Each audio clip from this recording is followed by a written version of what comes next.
Hello friends, आइए इस video के माध्यम से exercise 3.6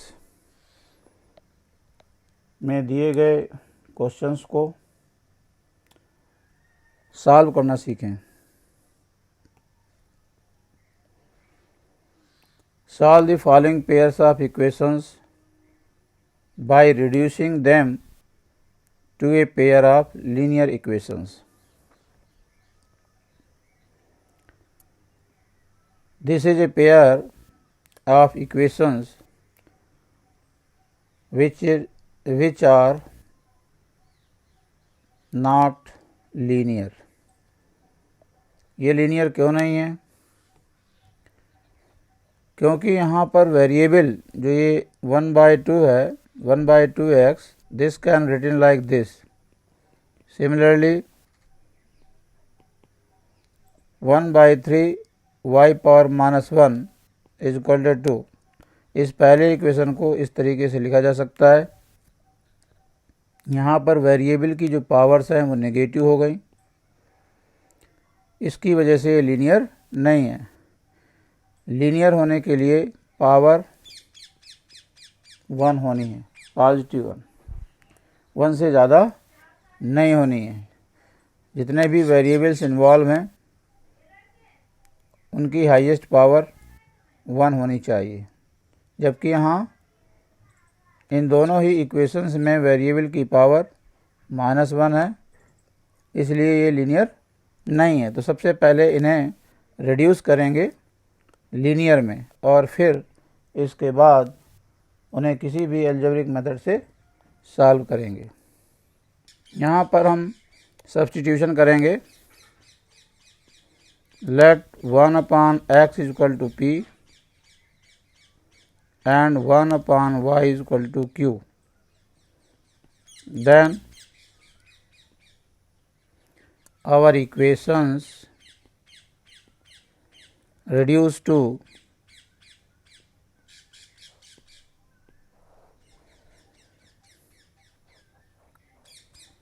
as under, and which will be linear 1/2, और ये जो 1/x है 1/x की जगह p हो गया है। इसी तरीके से 1/3 इंटू 1/y की जगह हम q रखेंगे, तो ये p और q दोनों ही ऊपर आएंगे, इज इक्वल टू 2।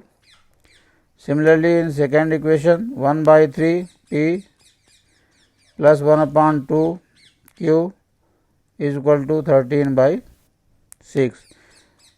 अब ये जो दो इक्वेशन हमें रिड्यूस होकर मिले हैं ये लीनियर हैं p और q में।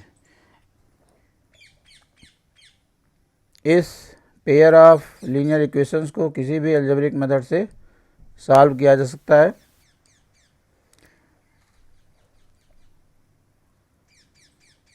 इनके कोएफिशिएंट्स फ्रैक्शनल हैं, तो हम फ्रैक्शनल को भी रिमूव कर सकते हैं लाइक दिस।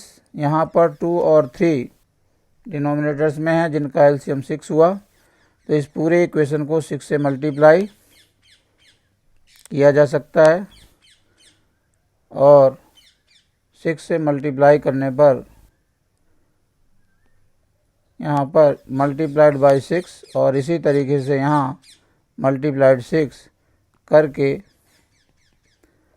इन्हें नए फॉर्म में इस तरीके से बनाया जा सकता है।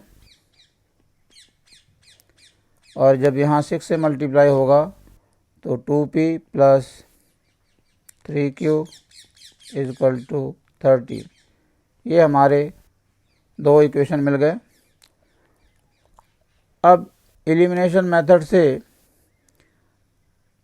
2 से पूरे इक्वेशन को मल्टीप्लाई कर दिया जाए इक्वेशन 1 को, और 3 से इक्वेशन 2 को मल्टीप्लाई किया जाए तो p के कोएफिशिएंट्स इक्वल हो जाएंगे। Multiplying equation first both sides by 2 and equation second, both sides by 3 we have, कि हमारी इक्वेशन कन्वर्ट होकर के इस तरीके से बन जाएंगे। अब सब्ट्रैक्शन करने से ये नेगेटिव हो जाएगा, ये भी नेगेटिव और ये भी नेगेटिव, ये कैंसिल आउट हो जाएंगे। मीन्स यहाँ पर वेरिएबल p एलिमिनेट हो गया, यहाँ -5q और यहाँ -15, minus minus cancel out, so we get q as 3. Now putting q is equal to 3 in 1, we have 3p plus 2 into q is equal to 12. This gives 3p plus 6 is equal to 12. 3p is equal to 12 minus 6, 6. So p is equal to 6 by 3, 2. इस तरीके से p और q की value मालूम हो जाती है। और हमारी जो प्रॉब्लम है वो है x और y में। We have to find out the values of x and y। Now we proceed as under. p is equal to 2. This implies that 1 upon x is equal to 2 because 1 by x is p.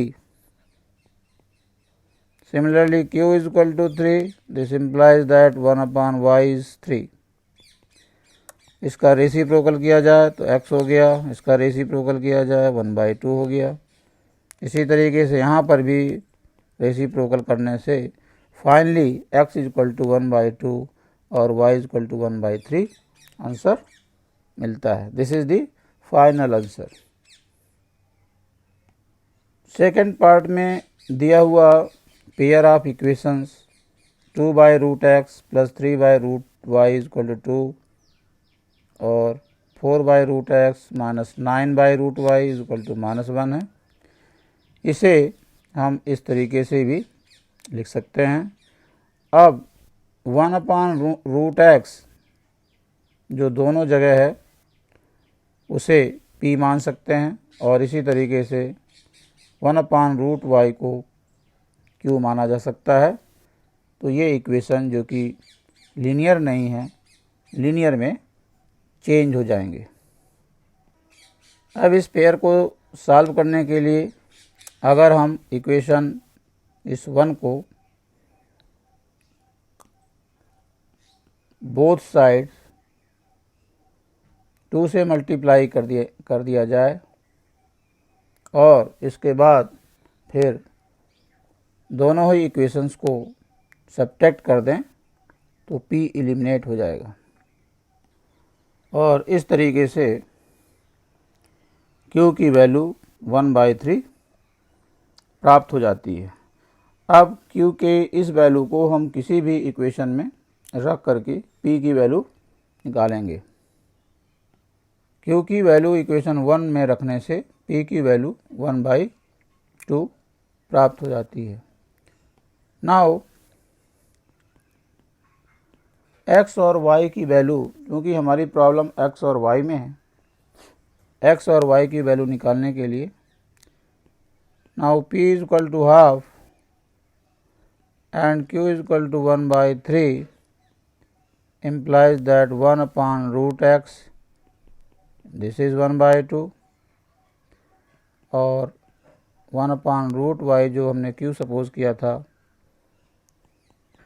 अगर इनका reciprocal किया जाए तो √x is equal to 2 and √y is equal to 3। Squaring both sides तो x is equal to 4 and y is equal to 9।